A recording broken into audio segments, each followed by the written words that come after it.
Il est écrit dans Habacuc, chapitre 2, versets 2 à 3, que la vision a un temps fixé, qu'elle marche vers son terme et qu'elle ne mentira point. Et pourtant, combien de visions que tu as reçues de Dieu dorment encore dans l'oubli, étouffées par la peur, la fatigue, la distraction ou les blessures non guéries. Aujourd'hui, l'Esprit te pose une question silencieuse, mais puissante. Es-tu encore la personne que tu avais dit que tu serais? Ou es-tu devenu une version affaiblie de la promesse que Dieu avait déposée en toi? Car il est écrit dans Romains chapitre 8, verset 29, que Dieu t'a prédestiné à être conforme à l'image de son Fils, non à l'image de tes échecs, ni à celle de tes excuses. Si ce message résonne déjà dans ton cœur, je t'invite maintenant à aimer cette vidéo et à t'abonner à la chaîne, non pas par habitude, mais comme un acte prophétique, un engagement public avec ce que Dieu est en train de réveiller en toi. Reste bien jusqu'à la fin, parce qu'il y aura une prière qui peut marquer un tournant spirituel dans ta marche. Le thème que nous allons explorer est simple en apparence, mais dangereux dans la profondeur. Force-toi à devenir celui que tu avais dit que tu serais. Non pas par l'orgueil, mais par l'obéissance. Non pas par la chair, mais par l'esprit.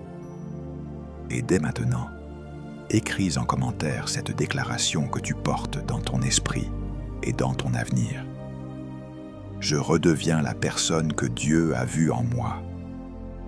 Depuis les premières pages des Écritures, Dieu ne crée jamais un être sans lui donner une identité, avant même de lui donner une mission. Il est écrit dans Genèse chapitre 1 verset 26 que Dieu dit « Faisons l'homme à notre image, selon notre ressemblance, et qu'il domine. » Avant même qu'Adam travaille, il est d'abord défini. Cela signifie que ton devenir commence toujours par une parole divine, avant de se manifester par une action humaine. Le problème de beaucoup de croyants aujourd'hui est qu'ils sont occupés à survivre, alors que Dieu les a appelés à devenir. Jésus dira dans Jean chapitre 10, verset 10, que le voleur vient pour voler, égorger et détruire, mais que lui est venu afin que nous ayons la vie et que nous l'ayons en abondance. Cette abondance ne commence pas par les choses, elle commence par l'identité. Tout au long de la Bible, Dieu appelle des personnes par ce qu'elles doivent devenir et non par ce qu'elles sont encore. Gédéon est appelé vaillant héros dans Juges chapitre 6 verset 12, alors qu'il est encore caché dans la peur. Abraham devient Abraham dans Genèse chapitre 17 verset 5, avant même que l'enfant promis n'existe. Pierre est appelé rocher dans Matthieu chapitre 16 verset 18, alors qu'il lutte encore avec l'instabilité. Le ciel voit toujours plus loin que la terre. Mais dans ce monde pressé, distrait, blessé, saturé de comparaisons et d'échecs, beaucoup ont appris à se contenter d'une version réduite d'eux-mêmes. La pression financière, familiale, émotionnelle a étouffé l'homme intérieur. Et pourtant, il est écrit dans Galates chapitre 6 verset 9 que nous ne devons pas nous lasser de faire le bien, car nous moissonnerons au temps convenable si nous ne nous relâchons pas. Il y a un moment dans la vie spirituelle où Dieu ne parle plus pour consoler, mais pour réveiller. Un moment où il ne caresse plus, mais où il secoue. Ce que tu vas entendre maintenant n'est pas un message pour t'apaiser, mais pour t'aligner. Car ta destinée n'attend plus ton émotion, elle attend ta décision. Le premier principe que je voudrais que tu comprennes est que tu dois te forcer à devenir parce que Dieu t'a déjà appelé. Personne ne devient par hasard ce qu'il a été appelé à être. L'appel précède toujours la manifestation, mais la manifestation exige une contrainte intérieure. Il est écrit dans 1 Timothée chapitre 4, versets 14 à 15, de ne pas négliger le don qui est en toi, mais de t'exercer afin que tes progrès soient évidents pour tous. Le mot « exercer » ici parle d'un effort, d'une discipline, d'une pression volontaire sur soi-même. Tu ne peux pas rester passif face à ce que Dieu a activé en toi. Beaucoup disent « attendre le bon moment », mais la vérité est que le bon moment ne vient jamais sans une décision forte.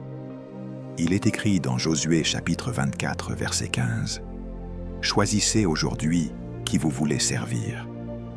Le ciel ne choisit pas à ta place. Dieu te donne la grâce, mais il ne force jamais ta transformation. Tu dois te forcer à quitter certaines habitudes, certaines relations, certaines mentalités, si tu veux devenir celui que tu avais annoncé au monde, à tes parents, à ton Église et à ton propre cœur. Regarde Moïse. Il avait l'appel, mais il a fui. Il avait la promesse, mais il s'est caché. Et pourtant, dans Exode chapitre 3, verset 10, Dieu le ramène à sa mission et lui dit maintenant « Va, je t'enverrai ». Le maintenant de Dieu est souvent en conflit avec le confort de l'homme. Tu disais que tu serais un homme de prière, mais la paresse a gagné du terrain. Tu disais que tu serais un leader, mais la peur t'a ralenti. Tu disais que tu changerais ta lignée, mais la distraction a volé ton feu. Se forcer à devenir, ce n'est pas jouer un rôle, c'est obéir à une vision. C'est se lever quand le corps veut dormir. C'est dire non quand l'âme veut plaire. C'est avancer quand l'esprit est encore faible. Il est écrit dans 1 Corinthiens chapitre 9, verset 27, que Paul traite durement son corps et le tient assujetti, de peur d'être disqualifié après avoir prêché aux autres. Cela veut dire que même l'apôtre comprenait que la chair n'est jamais l'ami de la destinée. Tu ne deviens pas ce que tu déclares seulement, tu deviens ce que tu poursuis avec rigueur. Tant que tu ne te forces pas à incarner ce que tu proclames, ton appel restera une belle idée, mais pas une réalité vivante. Et ce combat intérieur, personne ne peut le faire à ta place. C'est dans ce combat que naît l'homme nouveau. Le deuxième principe que je voudrais que tu comprennes est que tu dois te forcer à devenir parce que ton futur ne te reconnaîtra pas si tu restes attaché à ton passé.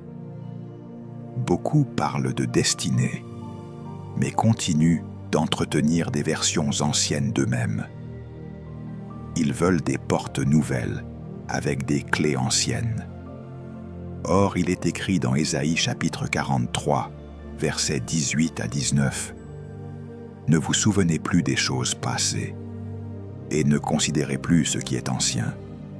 Voici, je vais faire une chose nouvelle. » Dieu peut initier le nouveau, mais toi seul peux abandonner l'ancien. Le passé a une voix. Il te rappelle ce que tu étais, ce que tu n'as pas réussi, ce que tu as raté, ce que l'on a dit de toi. Et plus tu l'écoutes, plus il t'enchaîne à une identité que Dieu a déjà quittée. Paul dit dans Philippiens chapitre 3, versets 13 à 14, que, oubliant ce qui est en arrière et se portant vers ce qui est en avant, il court vers le but. Il ne négocie pas avec son passé, il le dépasse. Il ne le justifie pas, il s'en détache. Regarde Lot. Sa sortie de Sodome était une délivrance, mais son regard en arrière l'a figé dans le sel. Il est écrit dans Genèse chapitre 19, verset 26, que sa femme regarda en arrière et devint une statue de sel. Le regard vers l'arrière transforme la marche en rigidité. Beaucoup restent spirituellement figés, non parce que Dieu les a abandonnés, mais parce qu'ils regardent encore ce que Dieu les a déjà aidés à quitter. Se forcer à devenir, c'est parfois se forcer à fermer des chapitres que l'âme aurait aimé relire. C'est accepter de ne plus être compris par ceux qui ne t'ont connu que dans l'ancienne saison. C'est supporter l'inconfort du changement, la solitude du renouvellement, la tension entre ce que tu étais et ce que tu es en train de devenir. Jésus dit dans Luc chapitre 9, verset 62, que celui qui met la main à la charrue et regarde en arrière n'est pas propre pour le royaume de Dieu. Cela ne parle pas d'un royaume lointain. Cela parle d'un alignement immédiat. Tu avais dit que tu changerais. Mais changer ne consiste pas seulement à ajouter des pratiques spirituelles. Changer, c'est aussi retirer les attachements invisibles, les dépendances émotionnelles, les identités héritées qui ne correspondent plus à ce que Dieu bâtit en toi maintenant. Tant que tu refuses de te détacher, tu retardes ta transformation. Et tant que tu retardes ta transformation, tu frustreras ton futur toi. Se forcer à devenir, c'est accepter de ne plus appartenir à certaines saisons pour pouvoir appartenir pleinement à la prochaine. Le troisième principe que je voudrais que tu comprennes est que tu dois te forcer à devenir parce que le temps ne travaille jamais pour la destinée de celui qui hésite. Le temps peut soit être un allié pour celui qui marche, soit un témoin contre celui qui remet toujours à demain. Il est écrit dans Ecclésiaste chapitre 3, verset 1, qu'il y a un temps pour toute chose sous le ciel. Mais ce verset ne parle pas d'un temps magique qui tombe tout seul. Il parle d'un temps que l'on discerne, que l'on saisit, que l'on honore. Beaucoup perdent leur devenir non par le péché, mais par le report continuel. Félix a tremblé sous la parole de Paul. Il a ressenti la conviction. Il a senti l'appel intérieur. Mais il a répondu dans Actes chapitre 24, verset 25, « Va pour le moment. Quand j'en trouverai l'occasion, je te rappellerai. » L'occasion n'est jamais revenue. Il y a des moments où remettre à plus tard revient à désobéir doucement. On ne dit pas non à Dieu avec la bouche, on lui dit non avec le calendrier. Tu dis que tu deviendras discipliné plus tard. Tu dis que tu entreras dans la prière plus tard. Tu dis que tu prendras ton appel au sérieux plus tard. Mais plus tard est l'arme préférée de l'ennemi. Il ne te combat pas toujours par le péché brutal. Il te combat souvent par l'ajournement discret. Il est écrit dans Hébreux chapitre 3, verset 15 aujourd'hui. « Si vous entendez sa voix, n'endurcissez pas vos cœurs. » Le mot « aujourd'hui » est une urgence spirituelle. Hier est trop tard. Demain est dangereux. Aujourd'hui est le seul terrain d'obéissance. Regarde Noé. Pendant que les autres usaient du temps pour se divertir, lui utilisait le temps pour construire. La pluie n'était pas encore là, mais l'obéissance était déjà en mouvement. Et quand le moment est arrivé, ceux qui se moquaient n'ont pas pu rattraper un temps qu'ils avaient gaspillé. Tu ne construis jamais l'arche au moment du déluge. Tu la construis pendant que le ciel est encore bleu. Se forcer à devenir, c'est refuser de traiter la destinée comme un projet facultatif. C'est arrêter de dire « quand j'aurai moins de problèmes, quand j'aurai plus d'argent, quand j'aurai plus de temps ». La vérité est simple. Celui qui attend des conditions parfaites n'agira jamais. Il est écrit dans Ecclésiaste chapitre 11, verset 4, « Celui qui observe le vent ne sèmera point, et celui qui regarde les nuages ne moissonnera point.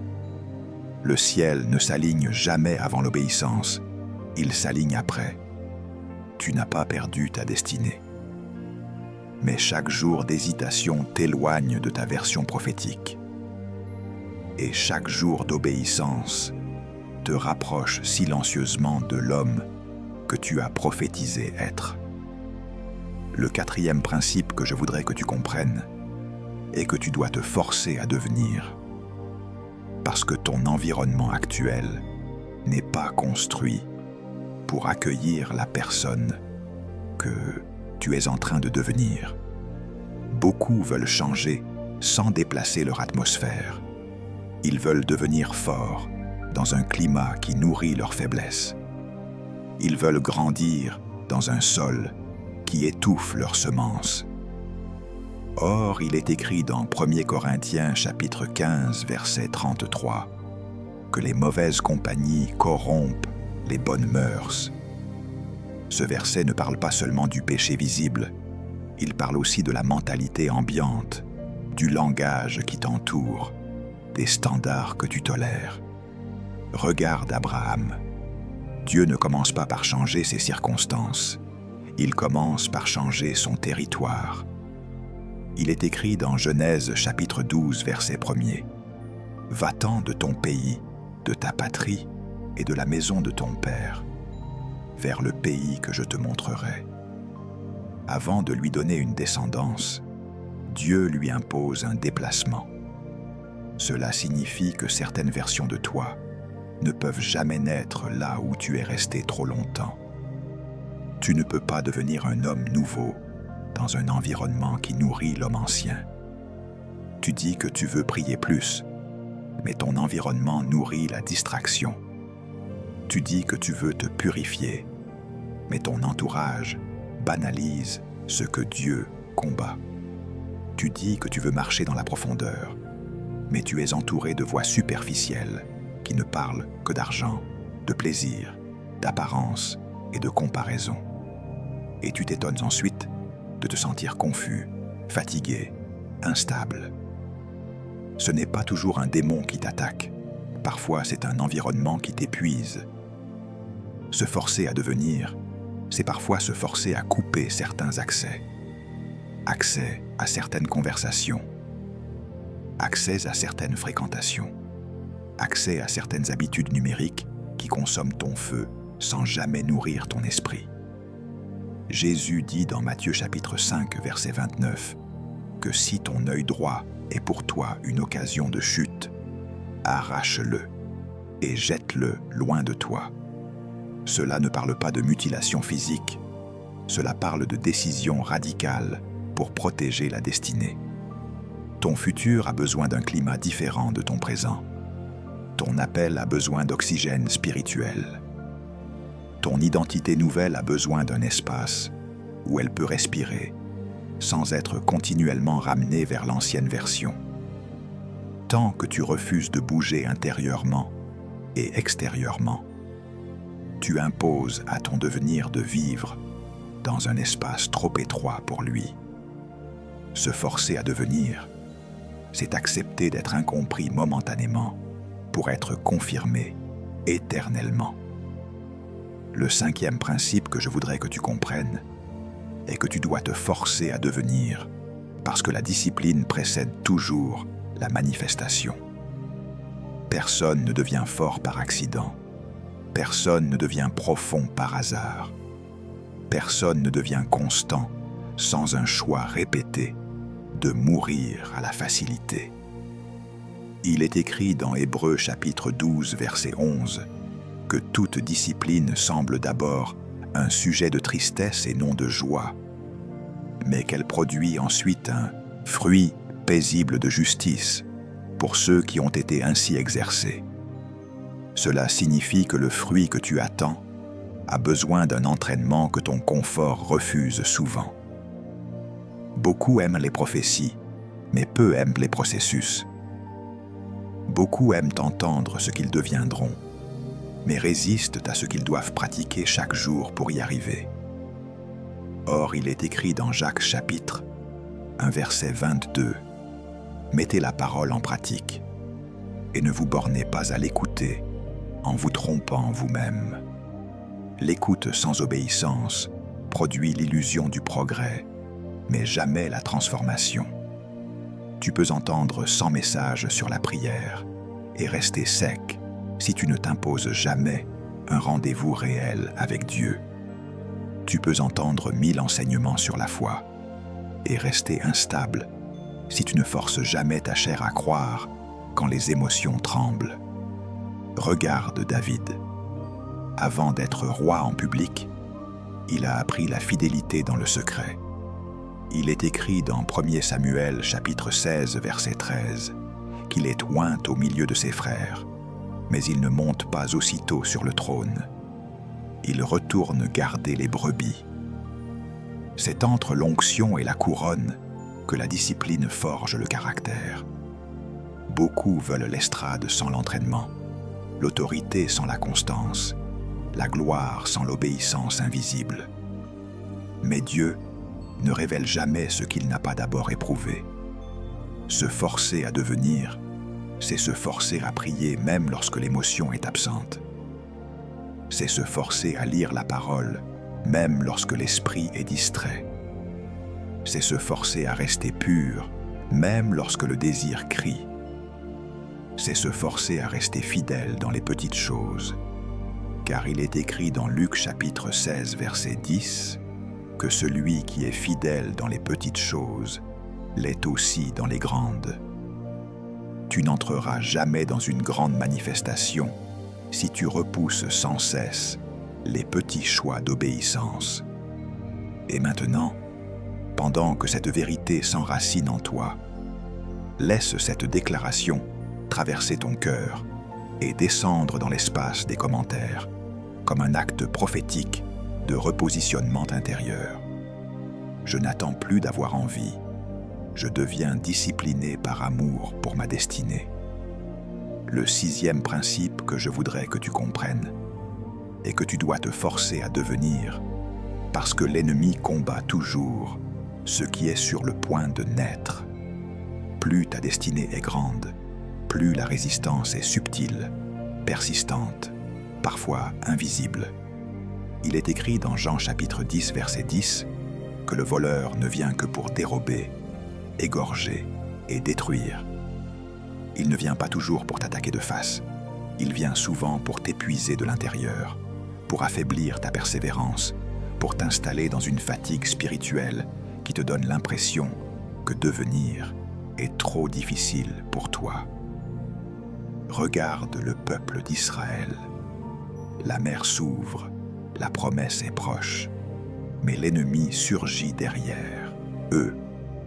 Il est écrit dans Exode chapitre 14 versets 13 à 14 que Moïse dit au peuple « Ne craignez rien, restez en place et regardez la délivrance que l'Éternel va vous accorder. » Le combat n'était pas un signe d'abandon, c'était un signe de proximité avec l'accomplissement. Plus tu t'approches de ce que tu avais dit que tu serais, plus les résistances deviennent intenses, car l'adversaire combat toujours ce qu'il ne peut plus empêcher directement. Beaucoup interprètent mal l'opposition. Dès que la pression augmente, ils pensent qu'ils se sont trompés de chemin. Dès que les attaques se multiplient, ils pensent que Dieu les a laissés. Mais la Bible nous montre l'inverse. Jésus entre dans son ministère public et l'Esprit le conduit aussitôt au désert pour être tenté. Il est écrit dans Matthieu chapitre 4 verset 1er qu'il est dirigé par l'Esprit pour être tenté par le diable. Ce n'est pas après l'échec que l'attaque est venue, c'est après l'affirmation divine de son identité. Plus tôt dans Matthieu chapitre 3 verset 17, le Père avait déclaré « Celui-ci est mon Fils bien-aimé, en qui j'ai mis toute mon affection. » L'attaque suit toujours l'affirmation.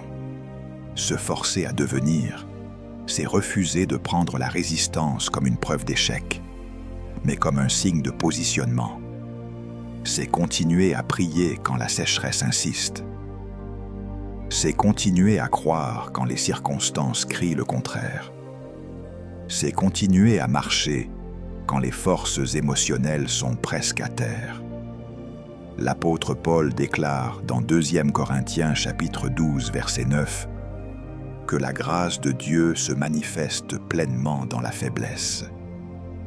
Cela signifie que le combat n'est pas là pour t'arrêter, Il est là pour révéler une autre dimension de la puissance de Dieu à travers toi.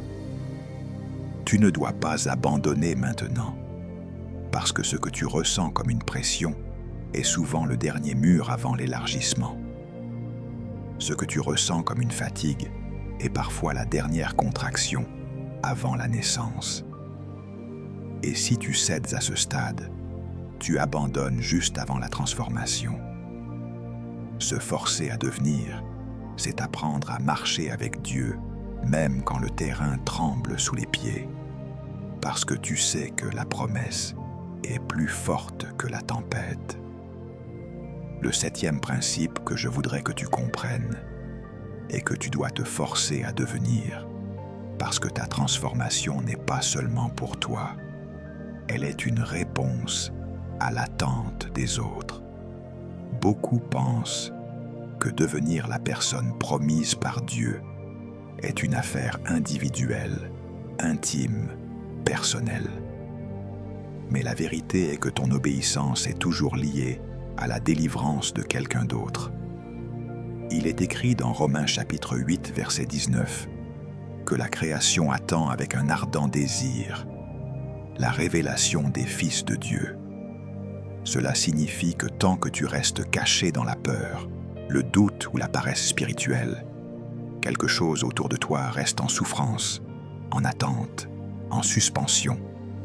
Regarde Esther. Elle voulait protéger sa vie, garder le silence, rester dans son confort de reine. Mais Mardochée lui dit dans Esther chapitre 4, verset 14, « Qui sait si ce n'est pas pour un temps comme celui-ci que tu es parvenu à la royauté ?» Il lui révèle que si elle ne se lève pas, le secours viendra autrement. Mais elle périra dans sa désobéissance. Cela veut dire que le plan de Dieu avance, mais l'homme peut sortir du plan s'il refuse de devenir. Dieu accomplira sa volonté, mais toi, tu peux perdre ta place dans ce qu'il fait. Tu avais dit que tu serais une voix pour ta génération.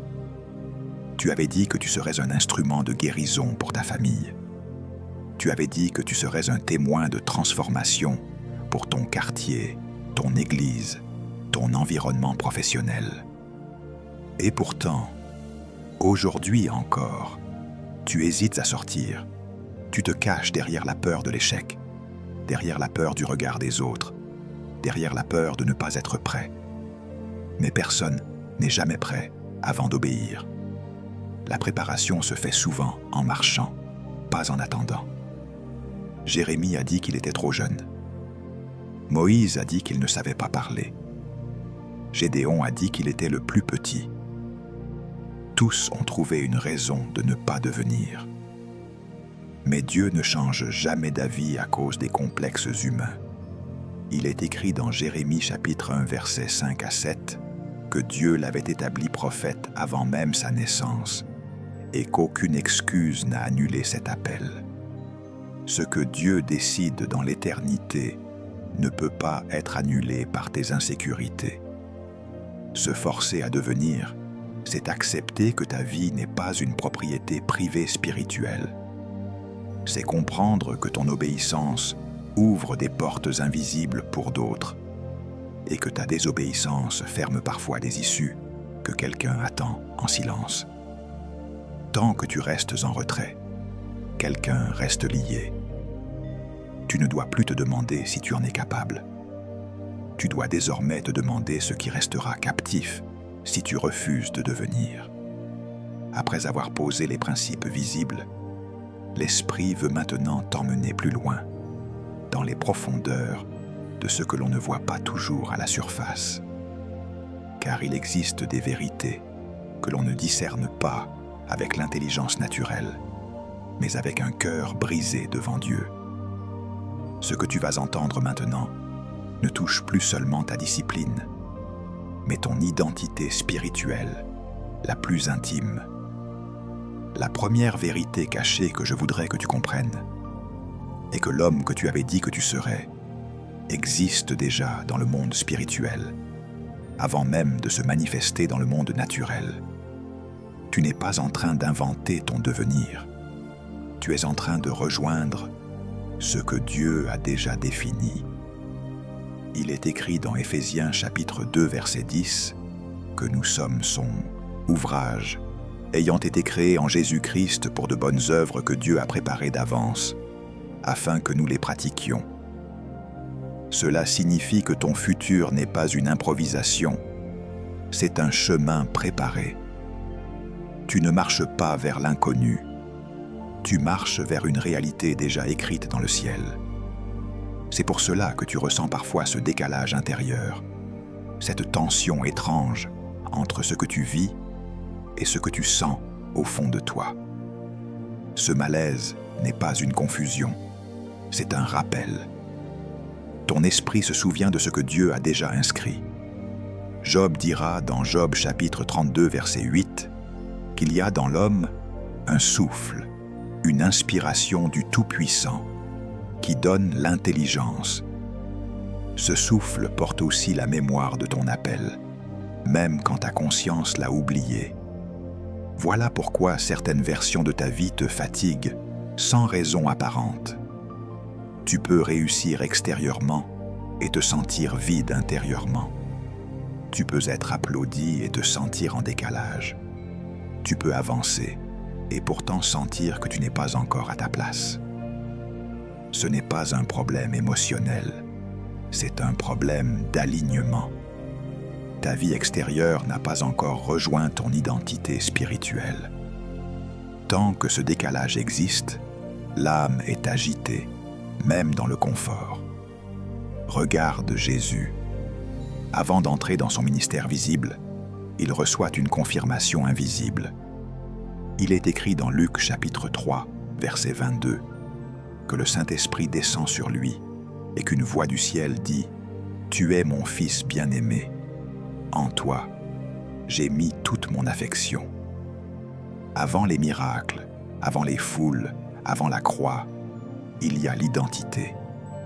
La manifestation ne fait que révéler ce qui est déjà établi. Se forcer à devenir, ce n'est donc pas lutter pour créer une nouvelle personne. C'est consentir à laisser sortir celle que Dieu connaît déjà.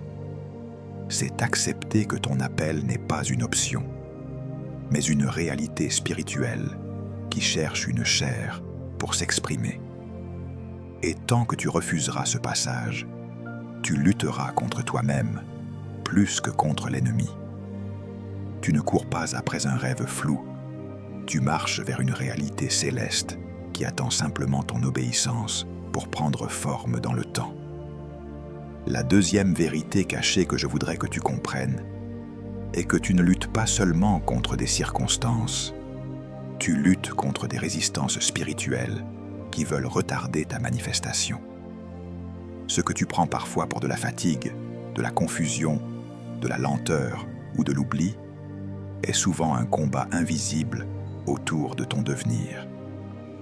Il est écrit dans Éphésiens chapitre 6 verset 12 que nous n'avons pas à lutter contre la chair et le sang, mais contre les dominations, les autorités et les esprits méchants dans les lieux célestes.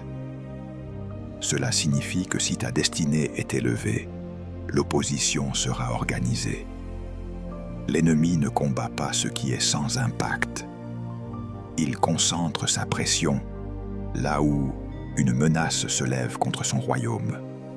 C'est pour cela que certaines personnes vivent des attaques répétées, des cycles étranges, des blocages inexpliqués, une lassitude profonde au moment même où Dieu commence à parler de restauration et d'élévation. Regarde Daniel. Il prie, il s'humilie, il cherche Dieu, et pourtant la réponse tarde. Et lorsqu'elle arrive enfin, l'ange déclare dans Daniel chapitre 10, versets 12 à 13, que la parole a été entendue dès le premier jour, mais qu'un prince spirituel s'est opposé pendant plusieurs jours. La prière était entendue, mais la manifestation était combattue. Cela signifie que ton silence spirituel n'est pas toujours un refus de Dieu. C'est parfois un combat au-dessus de toi dont tu ne vois pas les lignes. Beaucoup abandonnent leur devenir parce qu'ils pensent que Dieu ne répond pas, alors que le ciel est en guerre pour que la réponse arrive. Et comme ils ne voient pas le combat, ils stoppent leur persévérance. Pierre dira dans Première Épître de Pierre chapitre 5 verset 8 que l'adversaire rôde comme un lion rugissant, cherchant qui dévorer. Il ne dévore pas seulement par le péché, il dévore aussi par le découragement, la déception, l'amertume, la lassitude prolongée. Se forcer à devenir, c'est comprendre que tu ne peux pas être passif dans un combat actif. C'est rester en prière quand tout en toi veut se taire. C'est continuer à croire quand les émotions s'effondrent. C'est tenir quand tu n'as plus de force, parce qu'une force plus haute agit au-dessus de toi. Il est écrit dans 2e livre des Chroniques, chapitre 20, verset 15, que le combat n'est pas le vôtre, mais celui de l'Éternel. Cela ne veut pas dire que tu n'as rien à faire. Cela veut dire que tu n'es pas seul dans ce que tu traverses. Ce que tu vis actuellement n'est peut-être pas un blocage. C'est peut-être une confrontation. Et chaque confrontation bien traversée libère un nouveau niveau d'autorité. Si tu abandonnes maintenant, tu abandonnes juste au moment où la résistance allait lâcher. Se forcer à devenir, c'est refuser de juger ton avenir à partir de ton combat présent, car ce combat est souvent la preuve que ton avenir dérange déjà l'enfer. La 3e vérité cachée que je voudrais que tu comprennes est que le plus grand obstacle à l'homme que tu dois devenir n'est pas l'ennemi. Ce sont souvent tes propres accords intérieurs. Il y a des paroles que tu as acceptées sur toi, des étiquettes que tu as laissées s'imprimer dans ton identité, des verdicts prononcés dans l'enfance, dans l'échec, dans l'humiliation, et que tu n'as jamais vraiment annulé. Or, il est écrit dans Proverbes chapitre 23, verset 7, que tel homme pense dans son âme, tel il est. Tu ne deviens pas seulement ce que Dieu dit de toi, tu deviens aussi ce que tu consens à croire de toi. Dieu peut t'appeler champion, mais si tu te vois toujours comme une victime, tu marcheras comme une victime sur une destinée de champion. Dieu peut t'appeler lumière, mais si tu te considères comme inutile, tu vivras dans l'ombre malgré l'onction. Beaucoup prient pour être libérés de l'extérieur, alors qu'ils sont encore liés à l'intérieur. Jésus dit dans Jean chapitre 8, verset 32, que vous connaîtrez la vérité, et la vérité vous affranchira. Il ne dit pas que la vérité entendue affranchira, mais que la vérité connue, intégrée, acceptée, affranchira. Le drame spirituel de beaucoup n'est pas qu'ils manquent de révélation, c'est qu'ils vivent avec des croyances anciennes qui sabotent les révélations nouvelles. Ils entendent que Dieu pardonne, mais ils continuent à vivre comme des condamnés. Ils entendent que Dieu restaure, mais ils se traitent encore comme des ruines. Ils entendent que Dieu appelle, mais ils se voient encore comme disqualifiés. Et ce conflit entre la parole et l'image de soi produit une paralysie invisible. Regarde les espions envoyés à Canaan. Le pays était bon, la promesse était vraie, Dieu l'avait juré. Mais ils ont dit, dans Nombre chapitre 13, verset 33, que nous étions à nos yeux et à leurs yeux comme des sauterelles. Ce n'est pas l'ennemi qui a arrêté l'entrée en Canaan, c'est une vision déformée de soi. Ils avaient la promesse dans la bouche, mais la peur dans l'identité. Résultat, une génération entière est morte, sans entrer dans ce qu'elle confessait. Se forcer à devenir, c'est aussi se forcer à renoncer à certaines pensées familières, mais destructrices. c'est contredire son passé avec la parole. C'est remplacer l'ancienne voix intérieure par la voix de Dieu. C'est accepter que ce que tu ressens parfois de toi n'est pas toujours ce que Dieu dit de toi. Et tant que tu laisses tes émotions gouverner ton identité, tu retardais à ta manifestation. Tu ne deviendras réellement ce que tu avais dit que tu serais, que le jour où tu cesseras d'être d'accord avec ta version blessée pour t'aligner avec ta version appelée. La quatrième vérité cachée que je voudrais que tu comprennes est que Dieu ne transforme jamais un homme sans d'abord le dépouiller de ce à quoi il s'identifie faussement. Tu veux devenir ce que tu avais dit que tu serais, mais tu ne pourras jamais porter pleinement une nouvelle identité tant que tu t'accroches à d'anciennes sécurités. Il est écrit dans Marc chapitre 10, verset 50, que Bartimée, lorsqu'il entend que Jésus l'appelle, jette son manteau, se lève d'un bond et vient vers lui. Le manteau n'était pas seulement un vêtement, c'était son identité de mendiant. Le jour où il a osé le lâcher, sa guérison est devenue possible. Tu pries souvent pour que Dieu change ta situation, mais Dieu travaille d'abord sur ce à quoi tu t'es habitué. Tu t'es peut-être habitué à vivre dans le manque, dans l'échec répété, dans la dépendance affective, dans une image réduite de toi-même. Et ce qui est dangereux, ce n'est pas seulement d'être dans ces états, c'est de t'y reconnaître au point d'en faire ton identité principale. Or, Dieu ne guérit jamais ce que tu refuses de quitter. Regarde Élie. Après la victoire spectaculaire sur le mont Carmel, il fuit une seule femme, Jézabel, et demande la mort. Il est écrit dans Premier livre des Rois, chapitre 19, verset 4, qu'il s'assit sous un genêt et dit « C'est assez, ô Éternel, prends maintenant mon âme. » Le même homme qui venait d'appeler le feu du ciel s'identifiait soudain à la fatigue, à la peur et au découragement. Dieu ne le frappe pas. Dieu le relève, le nourrit et le remet en marche. Avant de lui redonner une vision, Dieu l'arrache d'abord à l'identité du prophète épuisé. Se forcer à devenir, c'est accepter de traverser des saisons où Dieu décoiffe ce que tu croyais être solide.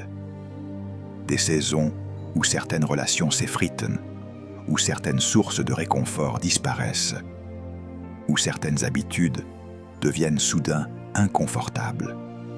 Tu penses perdre quelque chose, mais en réalité, Dieu t'arrache de ce qui t'empêcherait de porter ce qui vient. Il est écrit dans Ésaïe, chapitre 43, verset 19, que Dieu fait une chose nouvelle. Mais encore, faut-il que l'ancien cesse d'occuper tout l'espace. Tant que tu t'identifieras à ce qui doit mourir en toi, tu résisteras à ce qui doit naître de toi.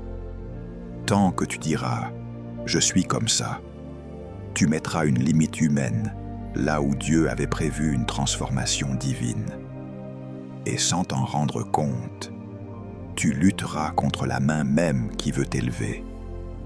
Se forcer à devenir, c'est accepter que certaines douleurs ne sont pas des attaques, mais des détachements. Ce que Dieu enlève n'est jamais pour te diminuer, c'est toujours pour te préparer à porter plus. La cinquième vérité cachée que je voudrais que tu comprennes est que devenir ce que tu avais dit que tu serais implique presque toujours une solitude temporaire avant une influence durable. Beaucoup veulent l'impact sans accepter l'isolement, la visibilité sans accepter la séparation, l'autorité sans passer par le désert. Pourtant, il est écrit dans Osée chapitre 2, verset 14, que Dieu attire son peuple dans le désert pour parler à son cœur. Le désert n'est pas un abandon, c'est une stratégie d'intimité et de transformation. Avant qu'un homme ne soit utile à la foule, il doit souvent être épuré dans le secret. Moïse passe 40 années avec des brebis avant de porter un peuple. David passe par les cavernes avant d'entrer dans le palais. Paul disparaît en Arabie avant d'apparaître parmi les colonnes de l'Église. Dieu travaille en profondeur, là où personne n'applaudit. Si tu refuses ces saisons cachées, tu n'auras jamais la stabilité nécessaire pour supporter les saisons publiques. Beaucoup interprètent la solitude comme un rejet, alors qu'elle est un processus. Ils pensent être mis de côté, alors qu'ils sont mis à part. Ils pensent être oubliés, alors qu'ils sont protégés. Car s'ils étaient exposés trop tôt, leur caractère n'aurait pas encore la capacité de porter ce que Dieu veut leur confier. Il est écrit dans Proverbes chapitre 18, verset 1, que celui qui se met à part cherche ce qui lui plaît, et il s'irrite contre tout ce qui est sage. Mais ce verset devient un piège quand on l'applique hors du contexte de l'appel. Il existe une solitude charnelle qui isole et une solitude spirituelle qui prépare. Se forcer à devenir, c'est parfois se forcer à rester seul avec Dieu quand l'âme voudrait se disperser dans les relations constantes, les distractions émotionnelles, le bruit inutile. C'est accepter de fermer certaines portes pour entendre plus clairement la voix intérieure. C'est accepter de ne pas être compris pendant un temps pour être établi durablement dans la vérité. Et pendant que cette vérité travaille ton cœur, je t'invite maintenant, d'une manière simple et naturelle, à partager ce message à une personne qui est en train de douter de ce qu'elle avait dit qu'elle deviendrait. Peut-être qu'elle traverse cette solitude sans en comprendre le sens. Ton partage peut devenir pour elle un acte de confirmation divine. Tu n'es pas isolé parce que tu as perdu ta place. Tu es isolé parce que Dieu est en train de te redéfinir en profondeur. Ce que tu vis maintenant n'est pas une pause inutile, c'est une construction invisible. Le monde ne voit pas encore ce que tu deviens, mais le ciel, lui, est déjà en train de te reconnaître. Se forcer à devenir, c'est comprendre que certaines routes doivent être parcourues sans la foule, pour que demain tu puisses marcher devant elle sans tomber. La 6e vérité cachée que je voudrais que tu comprennes est que devenir ce que tu avais dit que tu serais te demandera toujours de passer par une mort intérieure avant d'entrer dans une vie nouvelle. Il n'y a pas de résurrection sans croix, pas de gloire sans dépouillement, pas de véritable élévation sans renoncement profond. Jésus déclare dans Jean chapitre 12, verset 24, « Si le grain de blé qui est tombé en terre ne meurt, il reste seul, mais s'il meurt, il porte beaucoup de fruits. Tant que tu refuses de laisser mourir certaines versions de toi, tu restes limité à un seul niveau de fruits. Beaucoup veulent la nouveauté de Dieu sans la perte de l'ancien homme. Ils veulent une onction renouvelée sans crucifier les anciennes habitudes. Ils veulent une identité restaurée sans laisser mourir les anciens mécanismes, les vieilles colères, les anciennes peurs, les vieilles stratégies de survie. Mais Dieu ne greffe jamais le nouveau sur l'ancien sans passer par une rupture. Il est écrit dans Romains chapitre 6, verset 6, que notre vieil homme a été crucifié avec Christ, afin que le corps du péché soit réduit à l'impuissance. Cela signifie que tant que tu protèges certaines parties de ton ancien système intérieur, tu ralentis ta liberté. Cette mort intérieure est souvent silencieuse. Ce n'est pas toujours spectaculaire. Ce sont des larmes que personne ne voit, des renoncements que personne ne célèbre, des choix qui te brisent un peu, mais qui t'alignent beaucoup. Tu la vis quand tu choisis d'obéir là où ton orgueil voulait s'imposer. Tu la vis quand tu pardonnes, alors que ton cœur voulait se venger. Tu la vis quand tu continues à servir alors que personne ne te remarque. Cette mort-là est douloureuse, mais elle est féconde. Regarde Jésus à Gethsémane. Il est écrit dans Matthieu chapitre 26, verset 39, qu'il tombe sur sa face et prie en disant « Mon Père, s'il est possible, que cette coupe s'éloigne de moi. Toutefois, non pas ce que je veux, mais ce que tu veux. » C'est à cet endroit précis que l'humanité de Jésus accepte de mourir à sa volonté propre, pour entrer pleinement dans la volonté du Père. Et c'est à partir de cette mort intérieure que la résurrection devient inévitable. Se forcer à devenir, c'est accepter que certaines douleurs ne soient pas des punitions, mais des passages. Ce que tu perds aujourd'hui en confort, tu le récupéreras demain en dimension spirituelle. Ce que tu laisses mourir aujourd'hui, tu le retrouveras demain, transfiguré. Tant que tu refuses de mourir à certaines choses, tu retardes l'éclosion de ce que Dieu a déposé en toi. Tu ne peux pas devenir pleinement sans accepter de mourir partiellement. Et ce qui meurt sous l'obéissance ne meurt jamais en vain. La 7e vérité cachée que je voudrais que tu comprennes est que tu ne deviendras jamais pleinement celui que tu avais dit que tu serais, tant que tu continueras à négocier avec l'obéissance. L'obéissance partielle produit des résultats partiels. L'obéissance différée produit une destinée retardée. Et l'obéissance conditionnelle produit une vie spirituelle instable.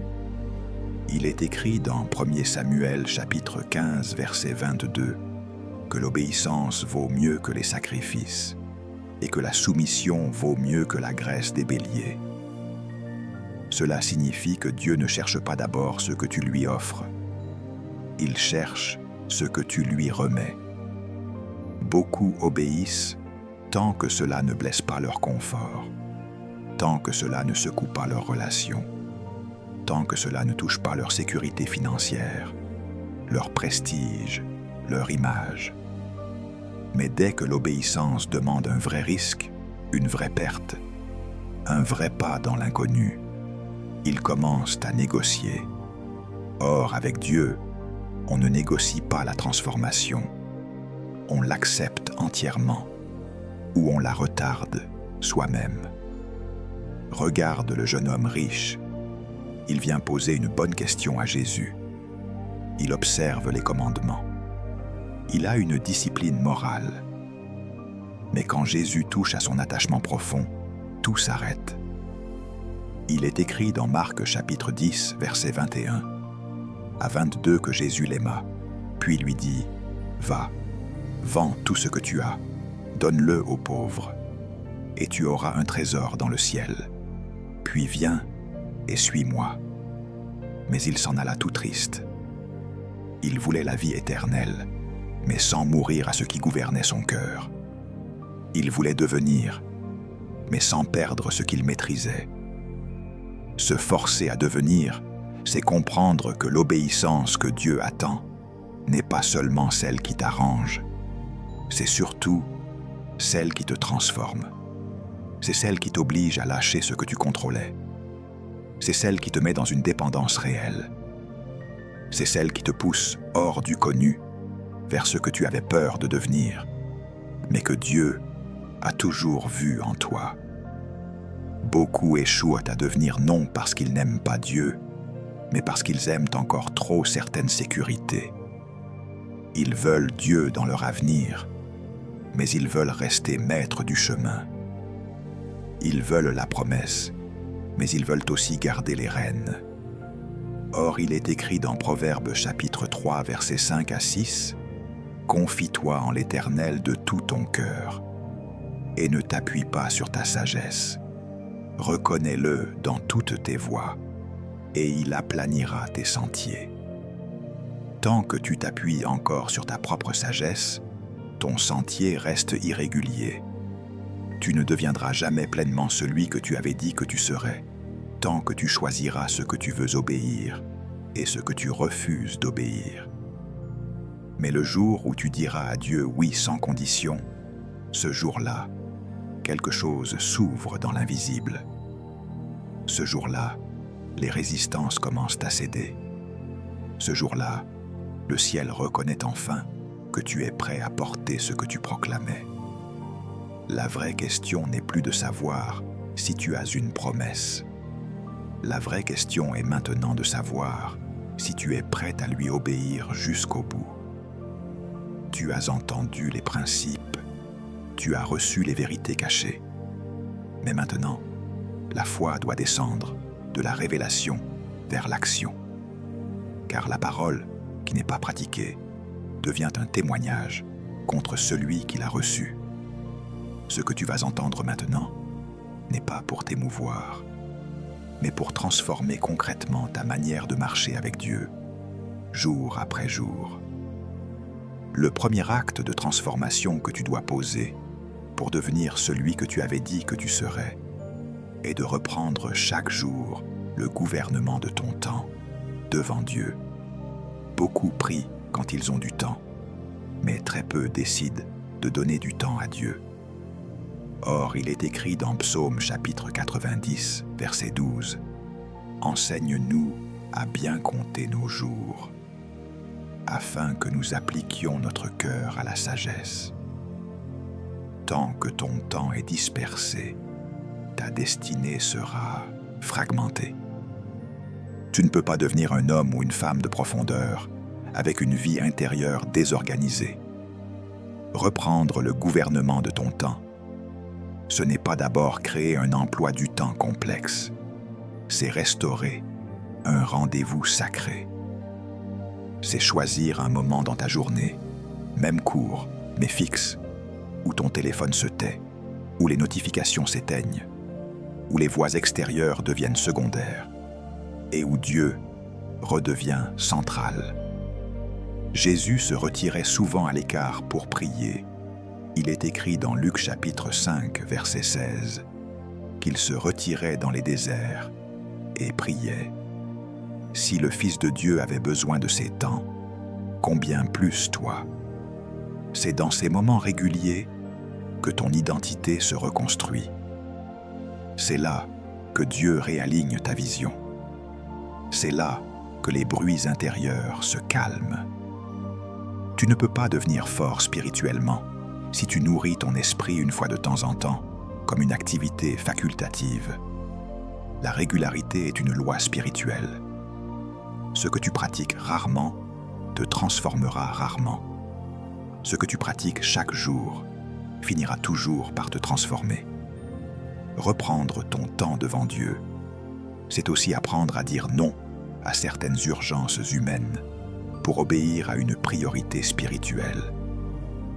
Tout ce qui est urgent n'est pas important, mais ce qui est spirituellement important finit toujours par gouverner ce qui est urgent. Quand tu négliges ton temps avec Dieu, tu nourris sans le savoir ton ancien homme. Quand tu le protèges, tu nourris directement ton devenir.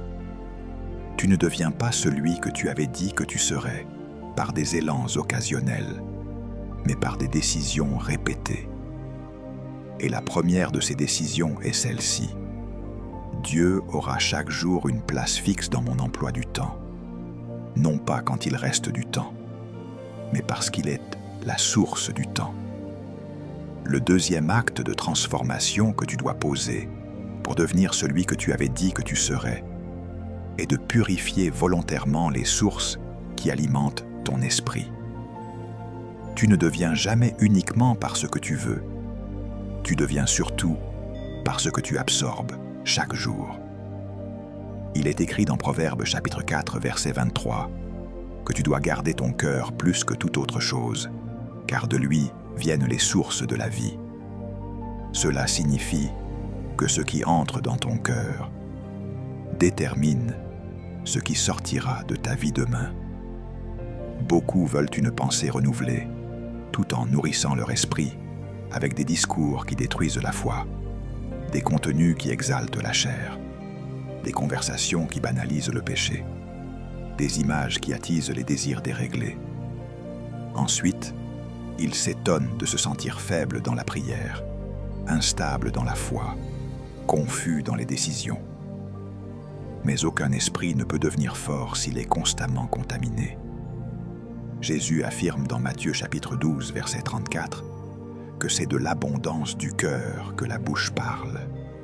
Et l'on pourrait ajouter que c'est aussi de l'abondance du cœur que la vie agit. Purifier tes sources, c'est faire le tri avec courage.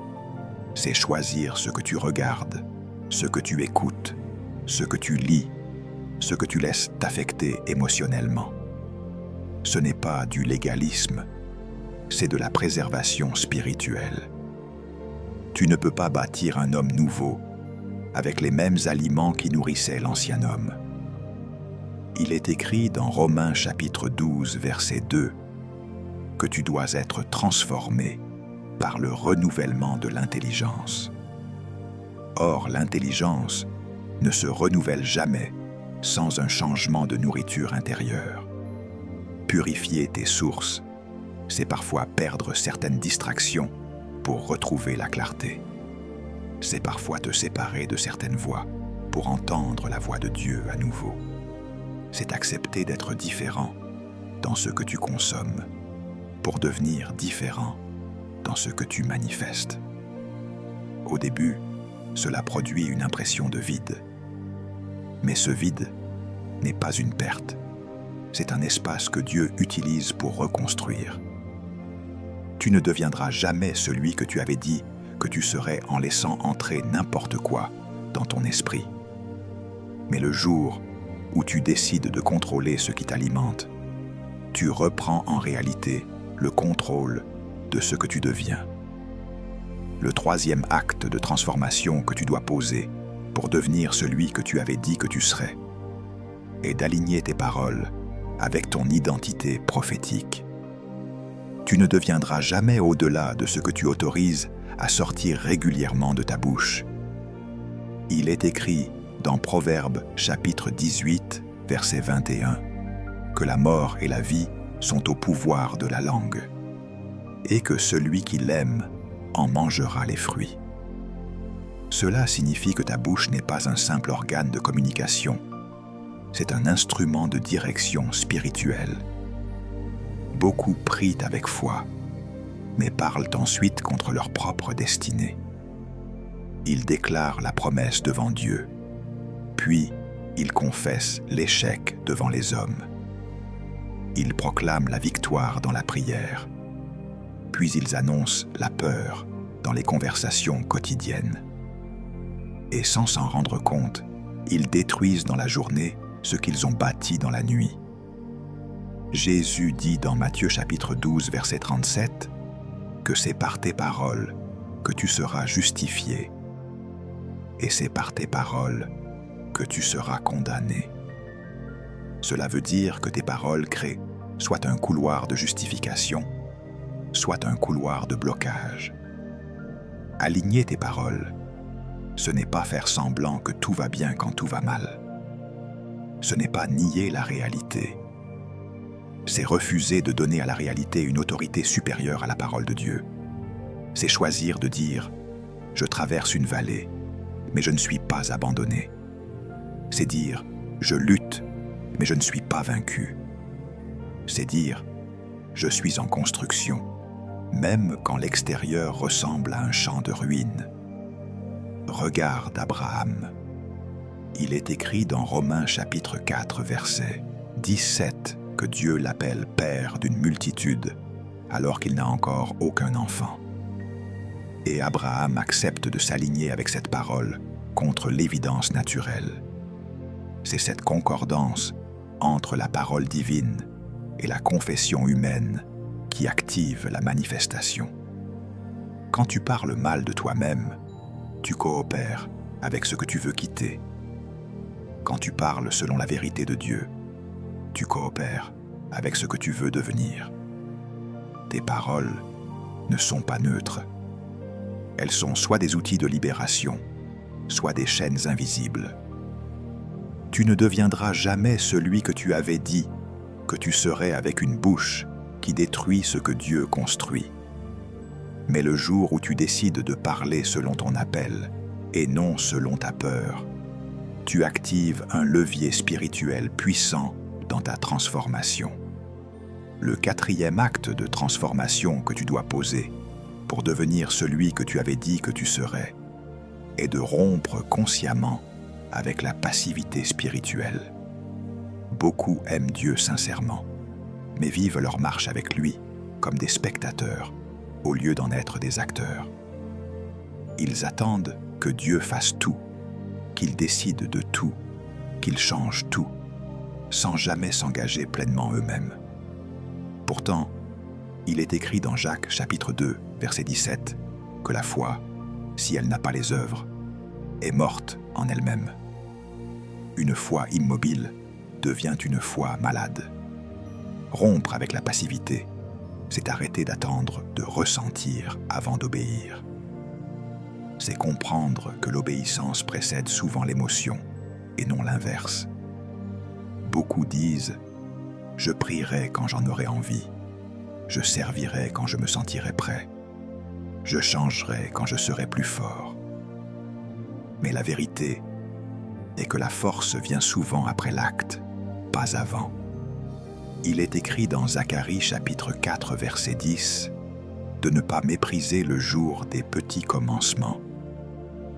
Dieu ne commence presque jamais par le spectaculaire. Il commence par l'obéissance discrète. Regarde le paralytique à la piscine de Bethesda. Jésus lui dit dans Jean chapitre 5 verset 8 « Lève-toi, prends ton lit et marche. » L'ordre vient avant la capacité visible.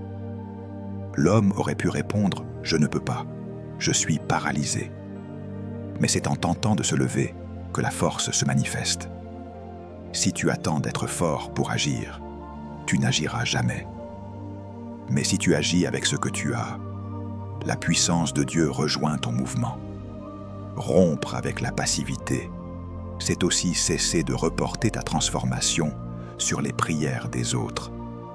Tu apprécies les intercessions, les enseignements, les prophéties. Mais il arrive un moment où ta propre obéissance devient irremplaçable. Tu peux être entouré, soutenu, porté un temps, mais personne ne peut marcher à ta place. Dieu ne te demande pas d'être parfait, il te demande d'être engagé. Tu ne deviens jamais celui que tu avais dit que tu serais en restant dans l'attente. Tu le deviens en entrant dans l'action, même avec tremblement. Et c'est dans le mouvement que Dieu libère la pleine mesure de sa grâce. Le 5e acte de transformation que tu dois poser pour devenir celui que tu avais dit que tu serais est d'assumer pleinement le prix de la constance, même quand les résultats tardent à apparaître. Beaucoup commencent avec feu, mais peu persévèrent avec fidélité.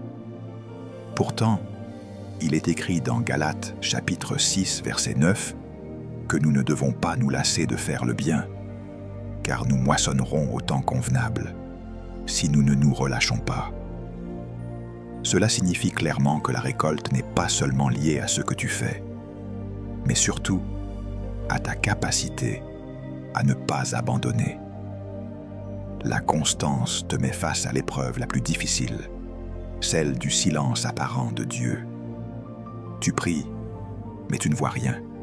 Tu obéis, mais rien ne change extérieurement. Tu te sanctifies, mais tes combats intérieurs semblent encore présents. Et c'est là que beaucoup s'arrêtent. Non pas parce qu'ils n'aiment plus Dieu, mais parce qu'ils confondent le délai avec le rejet et la lenteur avec l'échec. Or, il est écrit dans Hébreux chapitre 10, verset 36, que vous avez besoin de persévérance, afin qu'après avoir accompli la volonté de Dieu, vous obteniez ce qui vous est promis. La promesse n'est pas refusée, elle est protégée par le temps. Regarde Joseph. Il reçoit des rêves puissants, mais il passe par la trahison, l'esclavage, la prison. Des années de silence entre la parole et l'accomplissement. Pourtant, chaque jour où rien ne semblait bouger, quelque chose se construisait en lui. Quand le moment est venu, la manifestation n'a pas été lente, elle a été soudaine. Dieu n'était pas en retard, il était en formation. Assumer la constance, c'est aussi accepter de servir sans reconnaissance immédiate, de progresser sans applaudissements, de rester fidèle sans confirmation visible. C'est marcher non parce que tu vois le résultat, mais parce que tu crois en celui qui l'a promis. La constance est la preuve silencieuse que ta foi n'est plus dépendante de tes émotions. Et pendant que cette vérité s'enracine en toi, laisse cette déclaration traverse ton cœur et descende jusque dans l'espace des commentaires, comme un engagement public devant Dieu et devant ton devenir. Je persévère même quand je ne vois rien encore, parce que je sais que Dieu travaille dans l'invisible.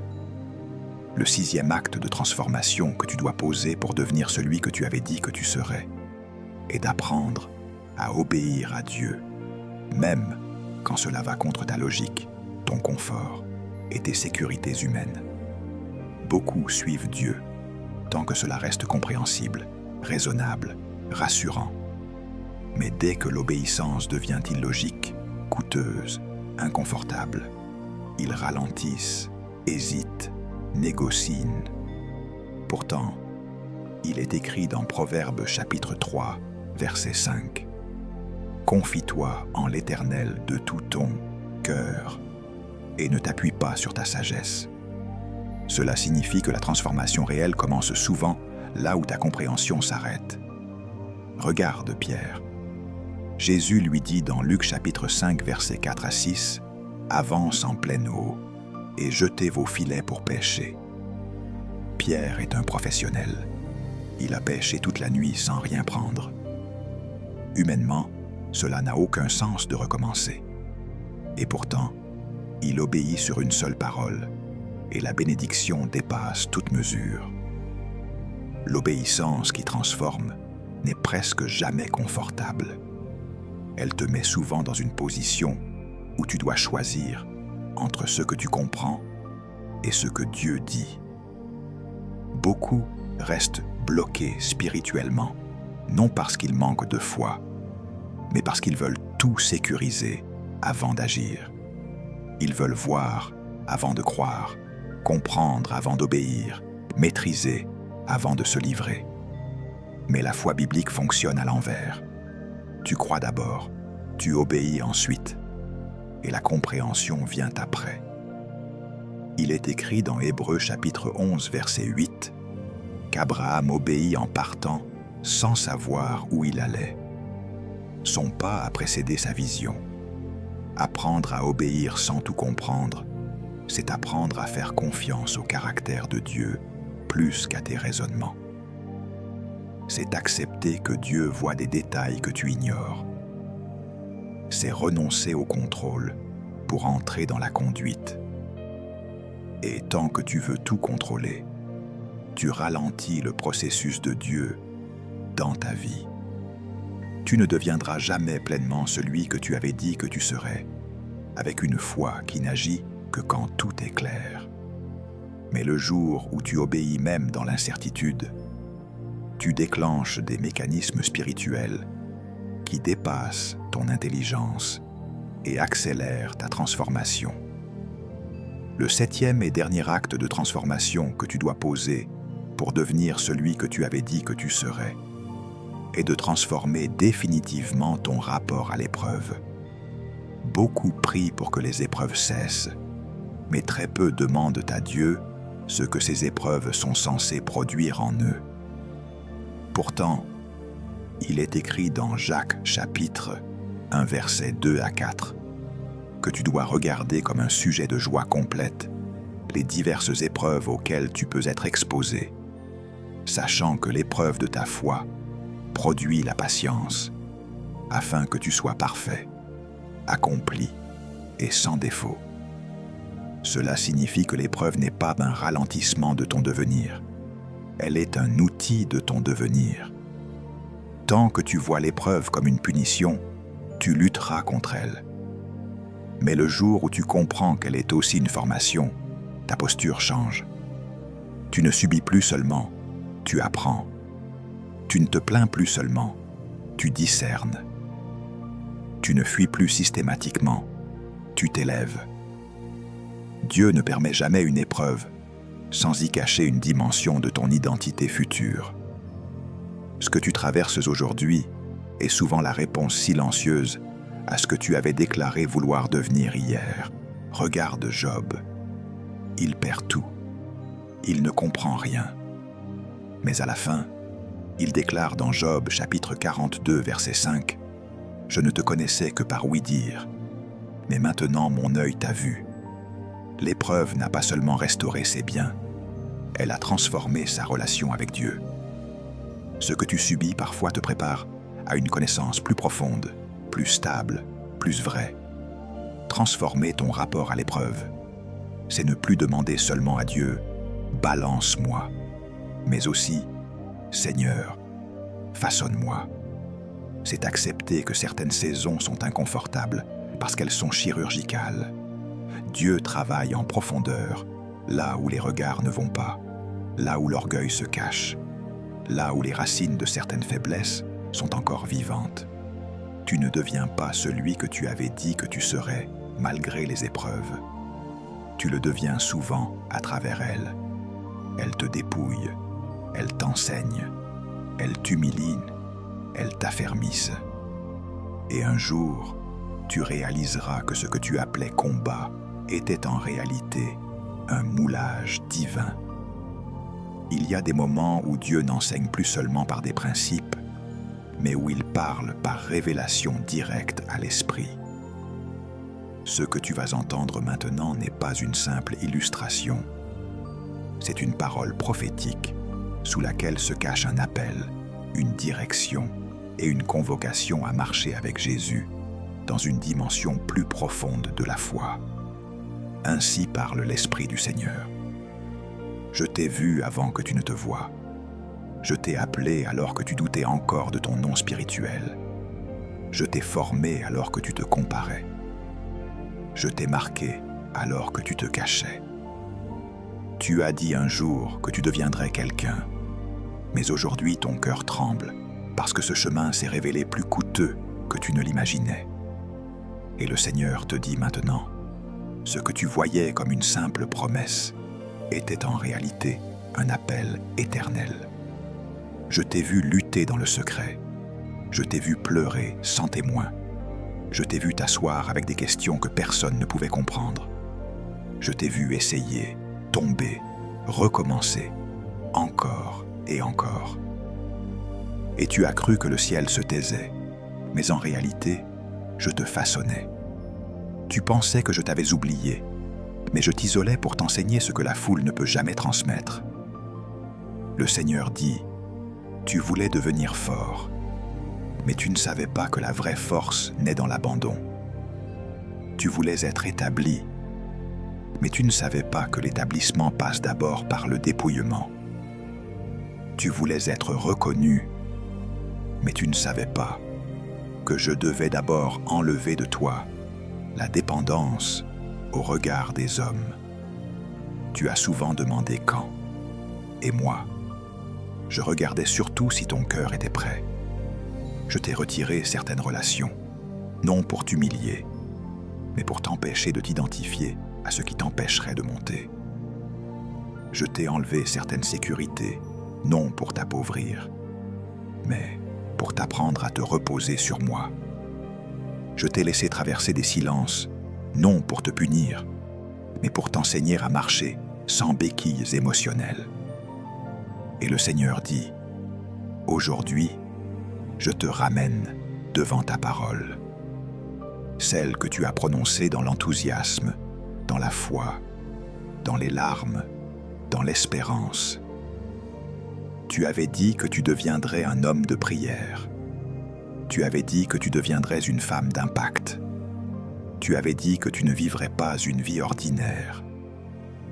Et tu as cru que ces paroles se sont perdues dans le temps. Mais le Seigneur dit aucune parole née dans mon esprit ne meurt dans le silence. Voici, je me lève maintenant pour raviver ce que tu pensais enterrer. Je rallume les braises sous la cendre. Je redonne de la force à tes genoux affaiblis. Je restaure la clarté de ta vision. Je nettoie ta perception. Je brise les accords que tu avais faits avec la peur, avec l'excuse, avec le report à demain. Le Seigneur dit, cesse de te voir selon tes retards, commence à te voir selon mon calendrier. Ce qui te semblait lent était précis. Ce qui te semblait confus était intentionnel. Ce qui te semblait perdu était en réalité caché pour être protégé. Tu n'as pas manqué ton appel. Tu as été mis en réserve. Et maintenant, je t'envoie. Non pas quand tu te sentiras prêt, mais maintenant. Non pas quand tu seras sans tremblement, mais maintenant. Non pas quand tout sera clair, mais maintenant. Car je marche devant toi et non derrière toi. Et même quand ton pied tremble, mon bras reste ferme. Voici, je fais de toi un témoin vivant de ma patience, de ma restauration et de ma puissance silencieuse. Ceux qui t'ont vu tomber te verront te relever. Ceux qui t'ont ignoré t'entendront parler. Ceux qui ne croyaient plus en toi reconnaîtront que ma main était cachée sous ton processus. Car ainsi parle le Seigneur. Tu ne deviendras pas seulement ce que tu avais dit que tu serais. Tu deviendras ce que moi j'ai toujours vu en toi, bien au-delà de ta propre vision. Tu as entendu l'appel, tu as traversé les principes, tu as reçu les vérités cachées, tu as posé les actes de transformation. Et maintenant tu arrives à ce point sacré où Dieu ne parle plus seulement à ton intelligence, mais directement à ta volonté. Ce message n'était pas destiné à t'informer, il était destiné à te repositionner. Car devenir celui que tu avais dit que tu serais n'est pas une idée motivante, c'est une obligation spirituelle envers ce que Dieu a déposé en toi. Il est écrit dans Philippiens chapitre 1 verset 6 que celui qui a commencé en toi une bonne œuvre la rendra parfaite pour le jour de Jésus-Christ. Cela signifie que ta transformation n'est pas un caprice, c'est un projet céleste. Et aujourd'hui, tu n'es plus autorisé à reculer vers l'ancienne version de toi-même. Ce que Dieu a réveillé en toi ne peut plus être ignoré sans conséquences intérieures. Tu as trop vu, trop compris, trop senti. Le feu est rallumé, la vision est réactivée. Et maintenant, avant de te laisser partir, nous allons sceller cette parole dans une prière qui engage ton esprit, ton âme et ton avenir. Seigneur mon Dieu, je me tiens devant toi avec un cœur qui n'a plus d'excuses solides, un esprit qui n'a plus d'arguments pour fuir, et une âme qui reconnaît qu'elle a trop longtemps différé l'obéissance. Aujourd'hui, je viens non pas pour te demander de changer les autres, mais pour te demander de me transformer moi. Je viens non pas avec mes promesses brisées, mais avec mon oui encore tremblant. Et je te dis, Seigneur, je reviens à ce que j'avais dit que je serais devant toi. Père, tu connais les combats invisibles, tu connais les renoncements silencieux, tu connais les résistances profondes, tu connais les peurs que je n'ai jamais osé confesser, tu connais les paroles que j'ai reçues et que j'ai rangées dans un coin, par fatigue, par déception ou par peur d'échouer. Mais aujourd'hui, au nom de Jésus-Christ, je te demande de réveiller ce que j'ai endormi, de restaurer ce que j'ai laissé se dessécher et de ressusciter ce que je croyais perdu. Seigneur, arrache en moi l'amour du confort spirituel. Délivre-moi de la négociation avec l'obéissance.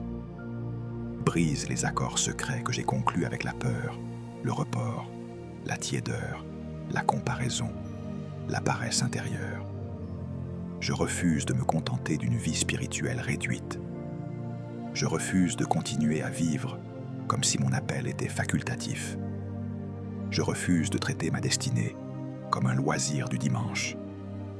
Père, je te donne à nouveau mon temps. Je te donne à nouveau mes pensées.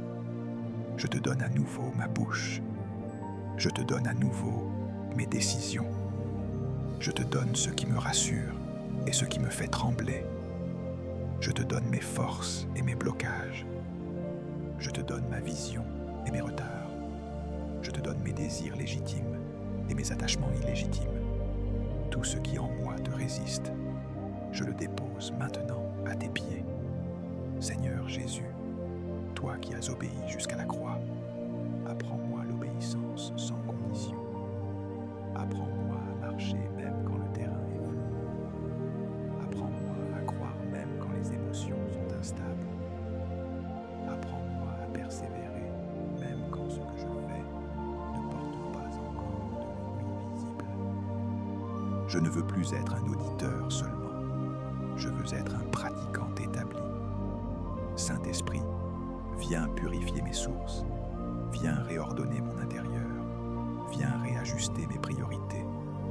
Là où mes pensées sont encore mal alignées, renouvelle-les. Là où mes paroles ont détruit, restaure-les. Là où mes habitudes ont ralenti mon appel, brise-les. Là où mes relations ont étouffé mon feu, sépare-moi sans amertume. Je veux être libre sans être dur, séparé sans être orgueilleux, obéissant sans être religieux. Seigneur, je te demande la grâce de la constance, pas une foi émotionnelle, mais une foi enracinée. Pas une obéissance intermittente, mais une marche stable. Quand je ne verrai rien bouger autour de moi, garde-moi attaché à ce que tu travailles en moi. Quand les saisons seront longues, empêche mon cœur de s'impatienter. Quand l'épreuve s'intensifiera, empêche-moi de la fuir et aide-moi à en discerner l'enseignement. Père, je proclame aujourd'hui que je ne mourrai pas dans une version incomplète de moi-même. Je ne mourrai pas avec une promesse enfouie dans la peur. Je ne mourrai pas avec une vision abandonnée dans la distraction. Je vivrai pour voir ce que tu avais vu dès le commencement. Je marcherai vers l'homme, vers la femme que tu as pensée avant ma naissance. Je ne me définirai plus par mes blessures, mais par ton dessein. Et maintenant, Seigneur, je scelle cette prière par un engagement simple mais radical. À partir d'aujourd'hui, je me lève chaque jour avec la conscience que je suis en construction. Je parlerai selon mon appel. J'agirai selon ma foi. Je persévérerai selon ta promesse. Et même quand je tomberai, je refuserai de rester à terre. Car celui qui m'a appelé est fidèle, et il n'abandonne jamais à mi-chemin. Merci, Père, parce que ce que tu commences aujourd'hui dans les cœurs produira un fruit que ni l'enfer ni le temps ne pourront plus voler. Au nom précieux et glorieux de Jésus-Christ. Amen. Et maintenant, si cette parole a touché ton cœur, ne la garde pas comme un simple moment d'écoute. Laisse-la devenir un acte. Tu peux prendre quelques secondes pour écrire en commentaire ce que tu décides aujourd'hui de redevenir. Tu peux aussi partager cette vidéo à quelqu'un qui est au bord de l'abandon intérieur. Et si tu veux continuer à recevoir ces enseignements qui réveillent la destinée, abonne-toi à la chaîne et marche avec nous dans cette transformation spirituelle. Ce n'est pas la fin d'un message, c'est le début d'un devenir.